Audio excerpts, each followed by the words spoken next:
the world is cool, life is cool, etc. By default, you can put ideas in your way as much as you want, and we all will. But to just like breathe and observe breath, when those are there, you slowly come back to reality because it's real.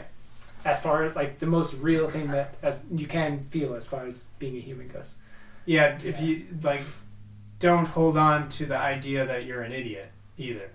Yeah, or naive. That's another thing. It's or like naive. you say something is like I'm really dumb or I'm naive, or like if somebody says that, the idea would be that there's something wrong with that. Like that's an insult or a bad thing or whatever. Like then, so there's a paradigm of thinking naivety is bad or thinking ignorance is bad, which both of those things are actually like the best things ever, because if you're ignorant, it just means like when you find out, then you know. It's like when you're really arrogant and stupid about everything, that when you find out about it, you still like shove it away or whatever, like almost like a dissonance or whatever, then you've got more problems, there's more layers. Right. But if you're naive and you think, you have to be naive about life to think that naivety is wrong, which is funny.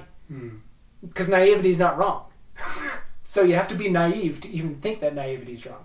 Then if you think things are wrong and right, that's another paradigm. So if you're caught in a paradigm of when somebody says I'm naive, I have a sense that like that's a bad thing or whatever, like I don't like that or whatever, you've got a problem because you're in a paradigm of thinking naivety is wrong.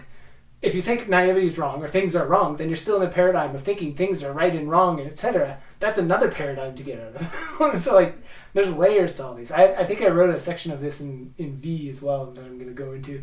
But like just there's so many layers and so many paradigms that people can get caught into and like layer them overlapping that it's no wonder we perpetuate it all. Because if you take one thing out of the perpetuation, like if you take I guess the conventional terms, or like the way people would usually talk about it, is like the ego or whatever. Like if you have an ego and it's this big knotted mess, like it's just chaos, like what people consider their personalities or ego or whatever, and you take like a single thread out of it, the whole thing collapses.